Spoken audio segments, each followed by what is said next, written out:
Good evening, ladies and gentlemen. A very warm welcome to you. I'm Dafydd Monks of Herbury Books, one of the publishers of Herbury Books, and I'm very, very, very privileged tonight to be welcoming Gillian Monks to join us. This is slightly unusual in the sense that most of our authors are people who might be familiar to us but aren't actually family. This is a situation where the author in question is family, so I apologise in advance if there are any hijinks in this video, any japing, any tomfoolery, or any other similar shenanigans. Also having the dubious honour of publishing a book for a family member, I must strive to make everything about this the absolute very best it can be, so hopefully we don't disappoint the author in question, or you, the dear reader. Gillian should probably need no introduction to you. She was the first Herbury Books title. The Alternative Advent Calendar came out this time last year and was our first production book. However, she has a rather illustrious pedigree, and her first act in the world of publishing was a book that has come to be loved and read by many people, a book called Merry Midwinter, How to Discover the Magic of Christmas Time. And that came out 2 years ago now, and was the vehicle through which Gillian burst onto the stage of literary attention. She's got rather a tough act to follow in Merry Midwinter, and we hope that her new book, Spring in Your Step, How to Rediscover the Magic of Springtime, will fill that very large pair of shoes. Very warm welcome to you, Gillian. Hello, everybody. Now, I'd like to ask you just to begin with, obviously you've written quite extensively on Christmas time. Merry Midwinter was focused on the midwinter season, Christmas time, and all the festivals that surround it. And the Alternative Advent Calendar turned your attention specifically to Advent and the traditional Advent Calendar metaphor reframed in a more serving way than the indulgence of opening an Advent calendar with its chocolate or its beer or its bottle of wine. There's some quite outrageous Advent calendars available these days. Some with diamonds, actually. It's rather above my league. I think beer would be a very good alternative, or spirits. But no, the Alternative Advent Calendar focused its attention on Advent. So Spring in Your Step is a complete departure for you in turning your attention to the other seasons. Can I just ask you why you did turn your attention to the other seasons? Well, one, because when I got to the end of winter and the end of Merry Midwinter, I didn't want to stop writing. I just wanted to carry on. And basically, that's what I've done in Spring in Your Step. It starts in January, just before Merry Midwinter left off. And I also wanted to point out to people how we can celebrate every day, every season. It's not just midwinter, it's not just Easter, it's not just the celebration of perhaps going on a summer holiday. We can take the little things of every day and make them a true celebration of life, all your life. All right, you're not going to party every single day of your life, but either within yourself, just stepping out of the door, even into a cold frosty morning in early springtime, and just celebrate to yourself quietly how good it is to be alive, especially in this very challenging time of the pandemic. How good it is to breathe deeply, how good it is just to be able to feel and to see the beauty of the natural world. And all this comes into Spring in Your Step. I wanted to celebrate spring because it's a beautiful season. And it's one that sort of gets lost in quite a lot of bad weather, and then suddenly we're at Easter and people are talking about summer holidays. And I think a lot of it gets ignored because my spring, the pagan spring, the Celtic spring, starts at the very end of January, beginning of February, and goes on for 3 months, February, March, April. End of April, we're slipping into early summer with the festival of Beltane on May 1st. And of course, a lot of people celebrate that with May Day celebrations and festivals and parades and goodness knows what.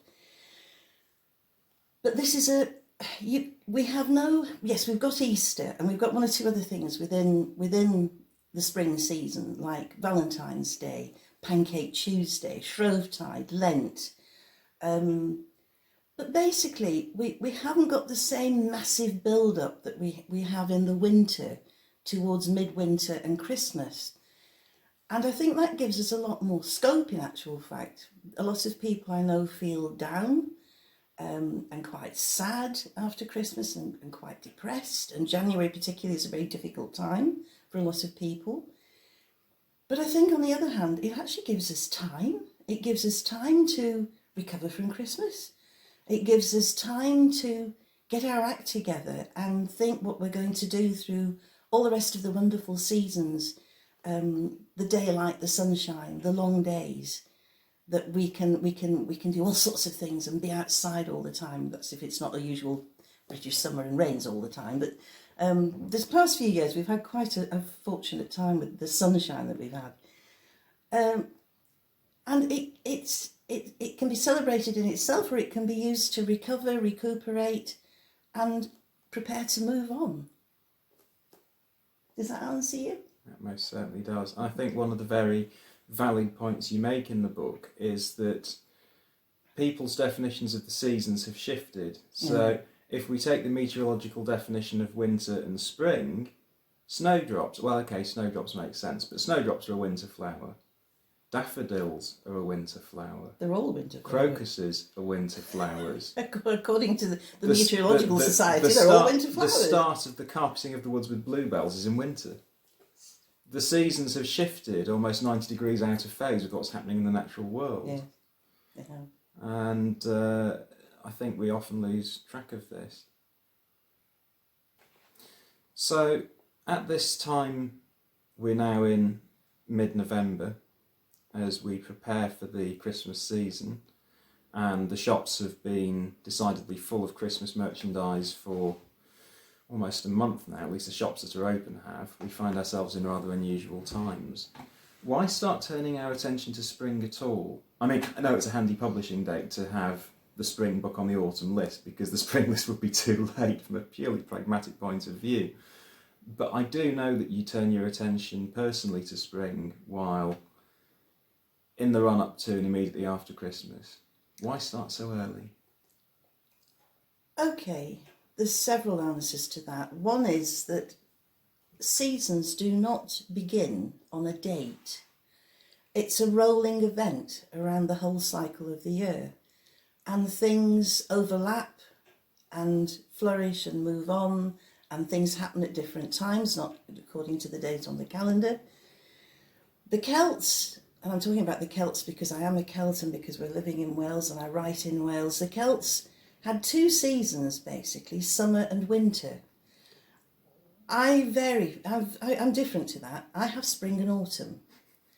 And in actual fact, if you walk around the woods and look in your gardens now, or certainly by the end of November, and possibly now if you're living in the south, you will find that what I call spring is already happening.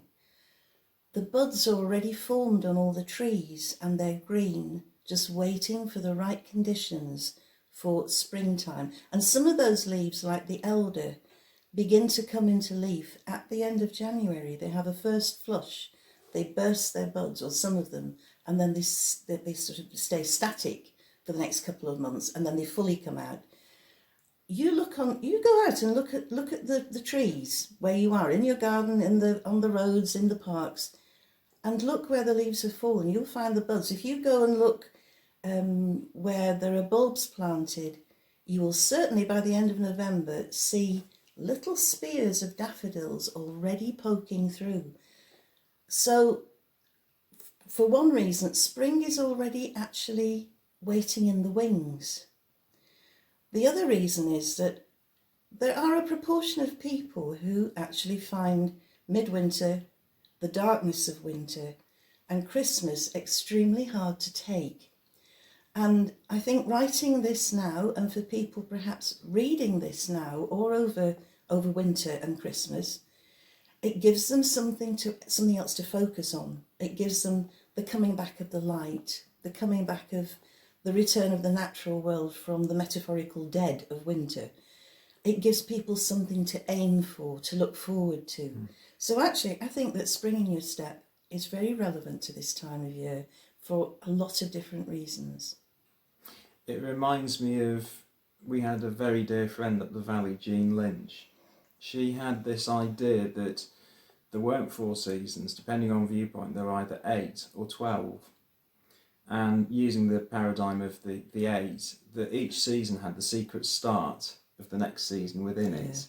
Yeah. So there was really, in any season, there was the middle part of that season, which was the season in itself, and the sort of beginning and end of it with the secret end and the secret beginning of the next. So really, yes, there might be officially 4 seasons, but there's 4 seasons and 8 transitions. Yes. Which adds up to a lot of variation. I mean, you'd say now that we're in, well, actually this is a case in point. How would we describe this time of year at the moment? Officially it's autumn. It feels almost like winter, but really it's neither.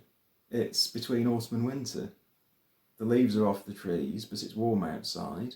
It doesn't feel like winter. It's not the status of winter. The grass is still very much growing. Things are happening. The animals and birds all seem to think it's spring again. There's a flurry of activity. Yes. Yet it's neither autumn nor winter. It is just what it is. Absolutely. It's. I think one of the problems of today is that people try to put labels on everything. That is true. And also hold things to, because we are all so set to the clock and the calendar that, you know, this is Tuesday, the 10th of November, therefore the natural world and everybody else must be doing A, B and C. And there's no room for variance. And life isn't like that. That's what I really mean about stepping outside your front door tomorrow morning and looking about you and thinking, it is what it is at the time. It might be pouring down, it might be blowing a gale. It might seem very much like winter, or it might feel even more like spring.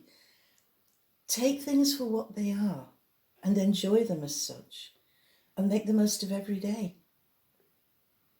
Very sound advice. Okay. Moving on from that idea of a season starting within a season and the rolling development of the year and the sort of the processional nature of the natural world in which we live, how does that fit in with the book?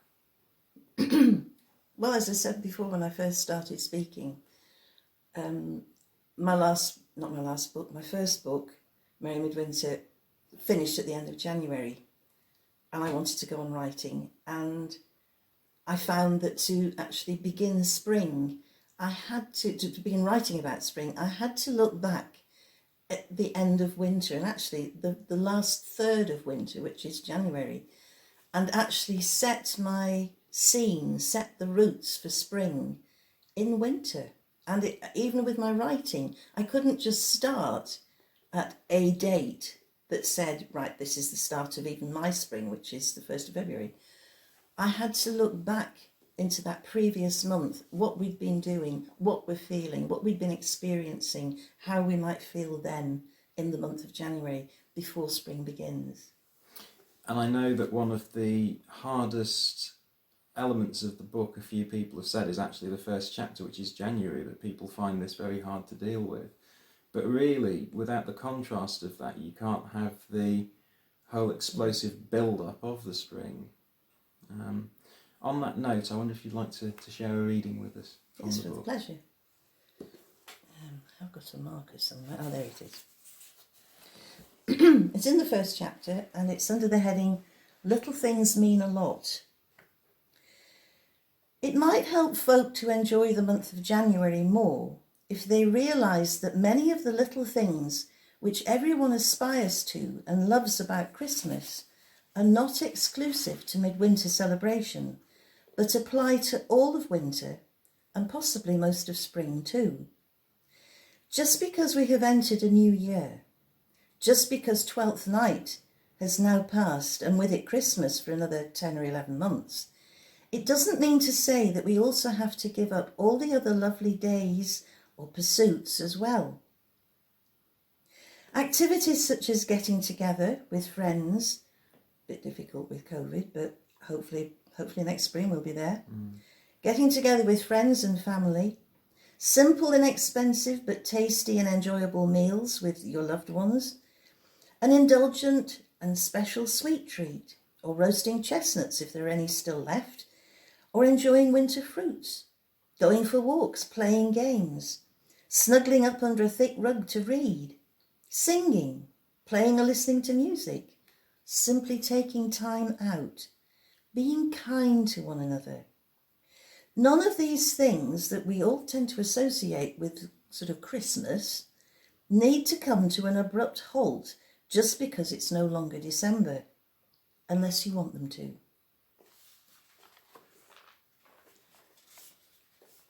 Perhaps instead of viewing January as a dull, boring month when nothing ever happens, we could all learn to look at it as a golden opportunity to try all sorts of different things, which we might otherwise never have time for during the rest of our busy year. The long dark evenings are a brilliant time to begin a new hobby or get stuck into some lovely craft work.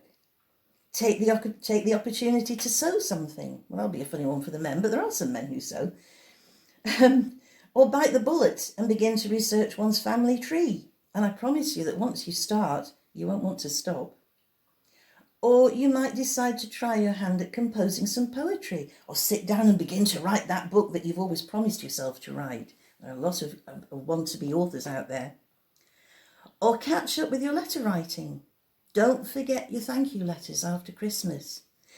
Or enjoy some time simply dreaming and planning a holiday or other activity for the lighter, warmer days ahead, and let your imagination take flight. Yes, I think I'll avoid the sewing, given that the only sewing I can do is actually suturing, and I'm very out of practice at that and not current on it. It might have unpredictable results. But if I'm needed to sew something up in January, then the world will be in a very bad place if I'm the suturer of last resort.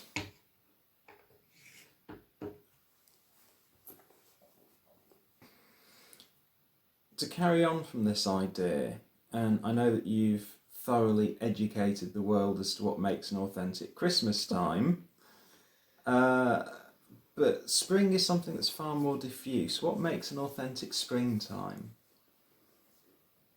Christmas is something we can all cleave to because we all sort of understand what it is and what it means. How do you define that with spring? I think one of the things is what everybody complains about, and that is noticing, acknowledging and appreciating the weather and the effect that the weather has on the natural world, and then the natural world in general, and what is happening outside your window, outside your door. That is spring. It actually is the atrocious weather and the passing of that atrocious weather and the coming of new growth, new life, a new season, and better weather and longer daylight.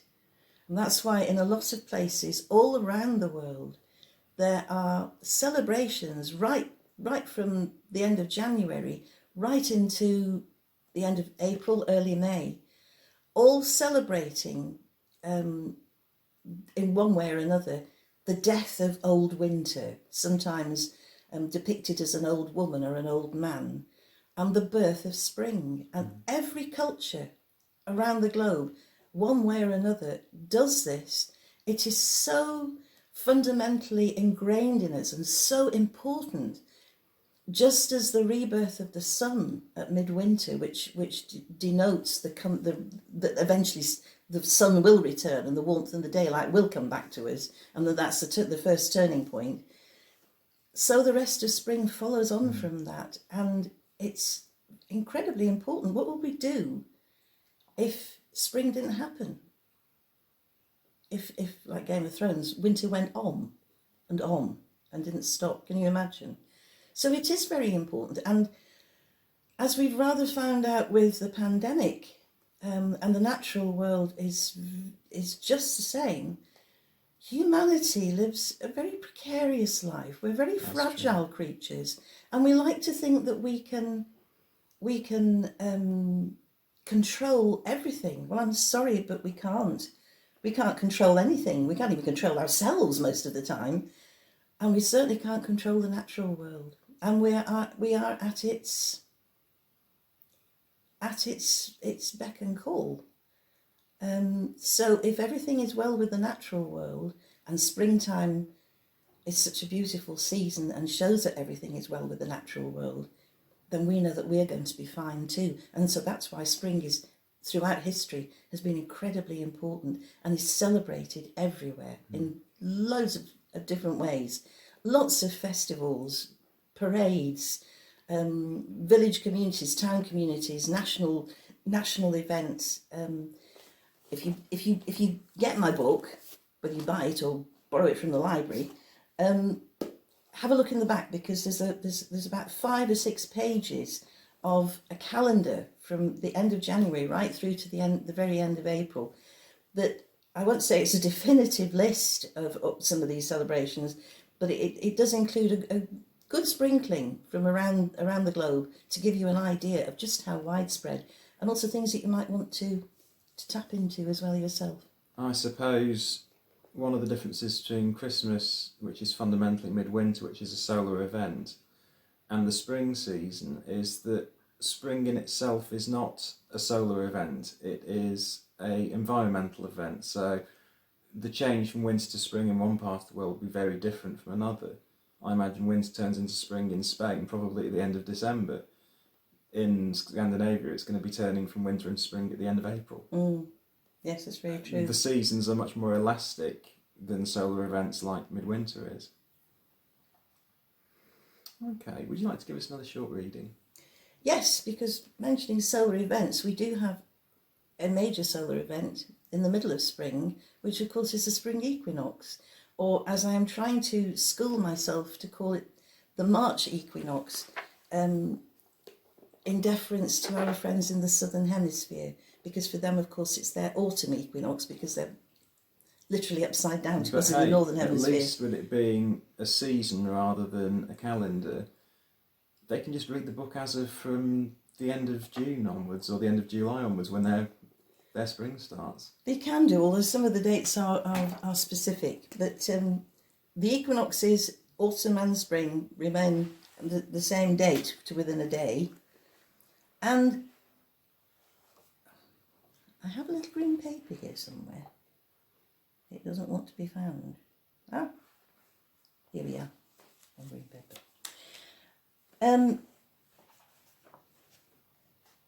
There are lots of things happening around the March or spring equinox. A lot of modern celebrations. So we as a family, with my Druid hat on now rather than my Quaker hat, do celebrate the spring equinox or the March equinox. And that's the reading I'm going to give in a minute, just to give you an idea of what we do.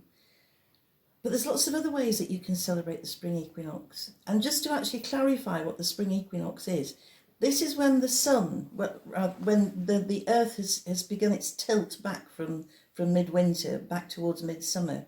And the sun is more or less exactly over the equator, which means that day and night, light and darkness are pretty equal all around the world, which is fairly extraordinary. So for one day, we're all in the same position as far as light and darkness is concerned. And maybe that's what gave, I think it was the Australians who started World Harmony Day on the 21st, which is the 21st of March, which is the date of the spring equinox. Sometimes it's the 22nd, but very slightly, but basically it's the 21st. And what a beautiful thing to celebrate, because you can take the equinox, either equinox, spring or autumn, as a time of balance. And that whole notion of balance coming into harmony and world harmony. And there's lots of other things. I think on the 20th of March there is World Sleep Day, which would be great for most teenagers, I should think. And there's a few other things. I think I'm not sure whether World Meteorology Day is around the same time. And there's a lot of things going on around the equinox. But anyway, this is how so if you want to celebrate it, something different, you've got a lot to pick and choose from, or just simply celebrate the spring. This is what we do as a family. These days, my family and I might celebrate the spring equinox in various natural locations, largely depending on the state of the weather. We might go into the awakening woods, or beside a lake, onto a sunny hillside, or even higher up onto the lower slopes of Mount Snowdon. This year we plan to go to the beach. If it is a day of wind and rain, we might be confined to remaining indoors, but it is quite remarkable how rarely this happens, regardless of the time of year. To mark this particular time of year, we take little pots of soil and seeds to mindfully plant. Remember, it is spring. Usually something like sage, thyme, or even lettuce, which are going to be useful in the garden later in the season. We sit or stand and deeply connect to the earth at this time, literally feeling the soil with our hands, sensing her awakening, her marvellous breaths and shudders as she bursts forth into increasingly exuberant activity and life. We have little contests which involve literally balancing our bodies in sympathy with the whole balancing experience of the planet on this day, and discover and discuss what it means for us to be in balance, to be in harmony, and similarly, what it also means for us to be out of balance, which is not necessarily always a bad thing. We also incorporate some of the elements of Easter into our activities, and sometimes it's quite close, especially those involving chocolate. On occasion, the traditional caraway seed cake gives way to a huge chocolate nest cake, the kind made from breakfast cereal coated in chocolate, but this being large enough to be cut into many small slices, piled high with gaily coloured mini eggs in its centre. And I do include the recipe for it in here. Sometimes we spend the day with a friend who lives in the Conwy Valley and who has constructed her own full-size stone circle atop a breezy little hill with a breathtaking view of all the mountains around the valley. Exposed to the sometimes remarkably hot sunshine for so early in the year, I have known us to have problems with our chocolate cake rapidly beginning to melt whilst waiting to be shared out, and us having to eat the collapsing portions with spoons. Much hilarity. With all the connotations of new life and rebirth, we also decorate hard-boiled eggs and have rolling competitions down grassy slopes, or simply take them home with us as symbolic reminders of this amazing time of year, when the season begins to pick up speed and new growth and birth is beginning to erupt and flourish all around us. And I have to add to that the whole concept of there are many festivals that involve, especially at the end of winter and into spring, that involve rolling things, cheeses, flaming wheels, eggs. And it's a reminder, it's a symbol of the rolling on of the seasons and the cycle, the cyclical nature of the year. Interesting stuff.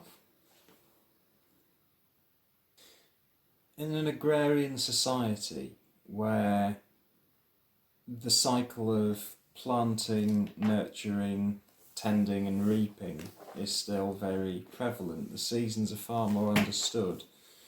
But in the modern world, apart from maybe the spring and summer terms at school or university, the seasons have become rather amorphous. At least they have for the average town dweller who doesn't have a garden. If you work in a concrete office block, that's very similar the year through.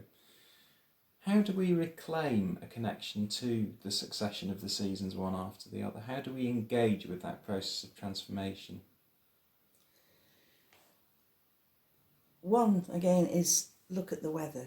And I know that you can have stormy, grey, dark, horrible days in the middle of summer, but start observing the weather. Start observing when it goes dark and when it comes light. And that will help to give you an automatic gauge every day. And you might think at first, well, there's no difference. But at the end of a week or 2 weeks, you will see a difference. And keep at it. You might even want to jot it down in your diary, just some small observation. Changes on average 3 minutes a day, so if you can actually see the sun going down, you can literally time it. Yes, or even if it's cloudy, you know when it's going dark. That's one way of actually realising that something is happening out there. And if you can also take some time, don't always automatically reach to switch an electric light on if it is dark. See how it feels, how it looks to you. And it's good for all of us. Get out, walk. Even in the middle of a town or a busy city, there are still beds of shrubs or flowers in places. There are still trees growing down streets. Look at them. Observe. Listen. Use your ears. What are the birds doing? Because you might not be able to hear them because of the traffic, or you might not have noticed. But the birds do change their song. I mean, it's well known that the bird song in spring is beautiful. But listen out for it. Encourage the birds to come to your home. Hang up feeders outside your window so that you actually encourage them and you can watch them and listen to them. Plant something yourself.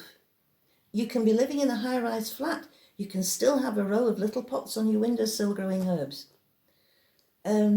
which will help you to get in the right cycle. But don't pay too much attention about what's going on in the supermarkets, because, well, I don't know whether the pandemic might have actually had any effect on that, but, you know, we can all go to the supermarket in the middle of December and January and buy seasonal things like strawberries and raspberries that are in fruit in the middle of summer. So, you know, people lose track. But if you grow something yourself, whether it's an annual and dies down or just dies down for the winter and comes back again, you will then notice that this is beginning to grow. The shoots are coming through the soil, even if it's only a pot on your windowsill. Or this is beginning to die down because it's now autumn. So therefore it is autumn because it's dying away. But it's not really dead because we know it's going to grow again. So start to pay attention. Look about you. Engage yourself with the natural world, even in the middle of a city. The weather, the light, the darkness, the things that are growing, and there's plenty of things growing in a city, whether they're weeds or in people's gardens or parks.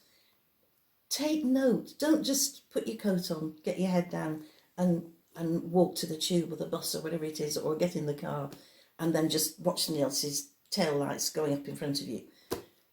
Take a few minutes every day just to even stand somewhere outside and look about you. And what can you smell apart from fumes? What can you feel? What can you hear apart from noise? Seriously.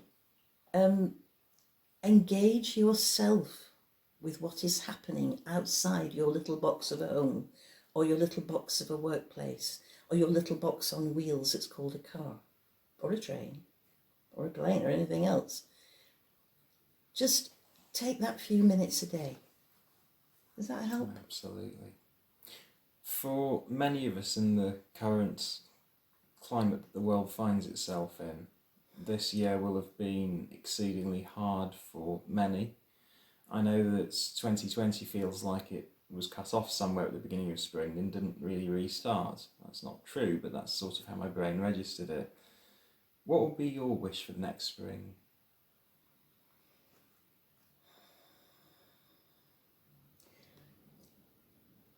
That a lot of the stress that people have been bowed down under, no matter how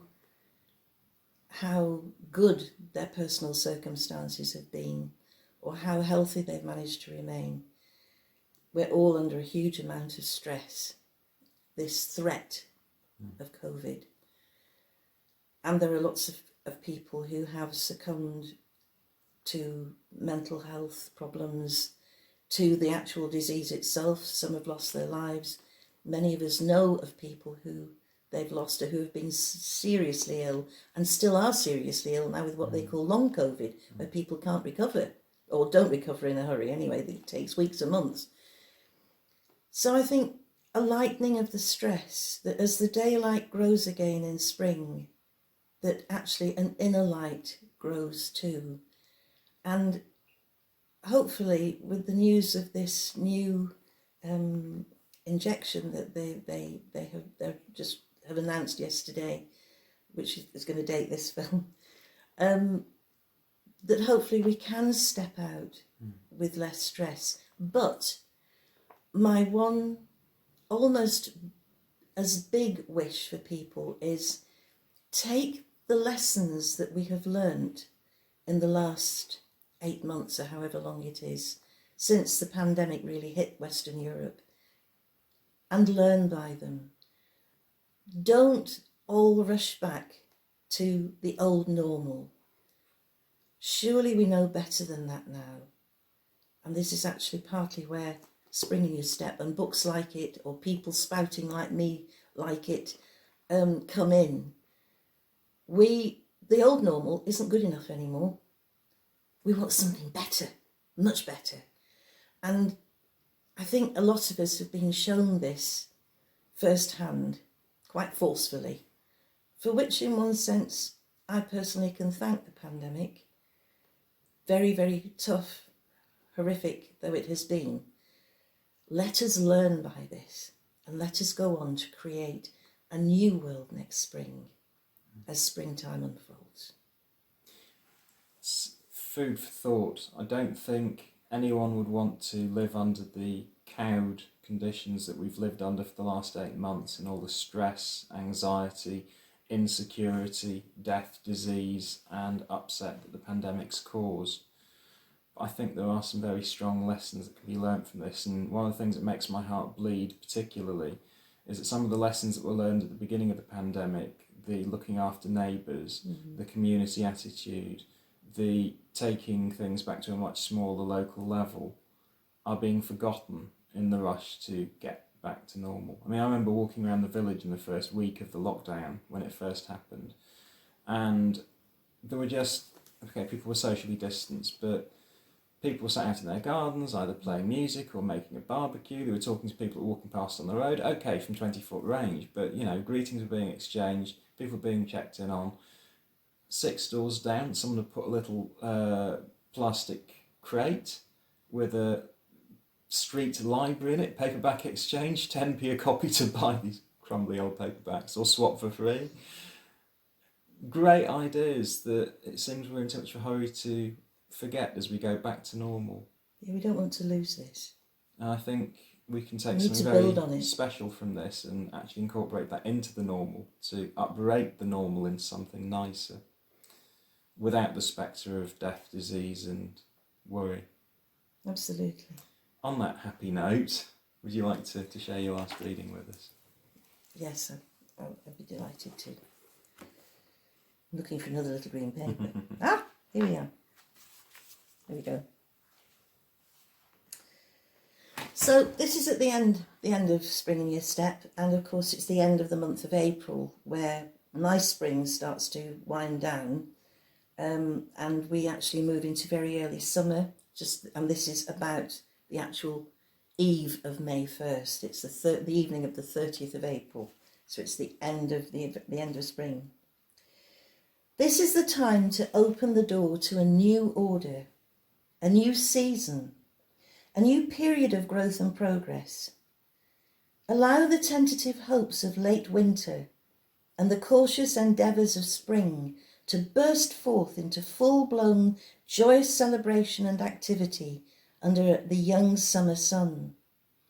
Now is the beginning of the time for which we have all been plotting, planning and dreaming throughout the past 6 months or so.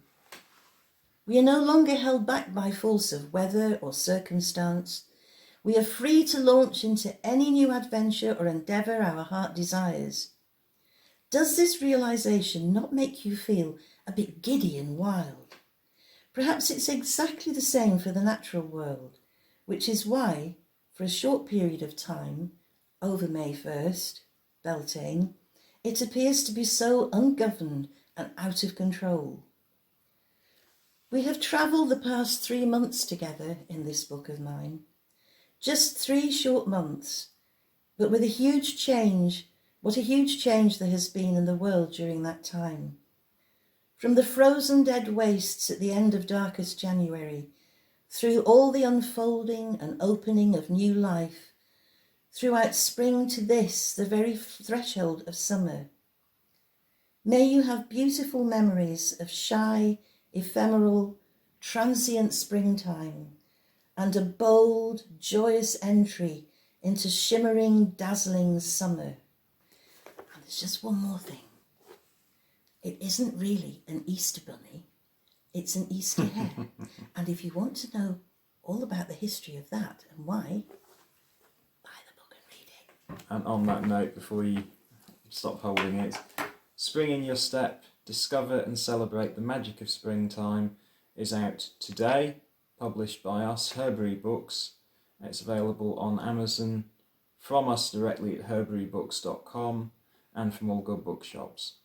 So please go and take a look at it. Like I say to every book we launch, but I really do think that this book is a must read. And while I know that I say it about every book we launch, we don't commission books that I wouldn't say this is a must read. So go and have a look at it. You won't be disappointed. It's priced at £9.99, and if you ask me, it'd be a steal at twice the price, because this gives you a manual to get out of the winter blues and into the fresh season ahead of us. And by God, we need that at this time of year in this pandemic. And my key phrase out of this book, my philosophy for life in general, make much of little. Think about it. Thank you. Thank you very much.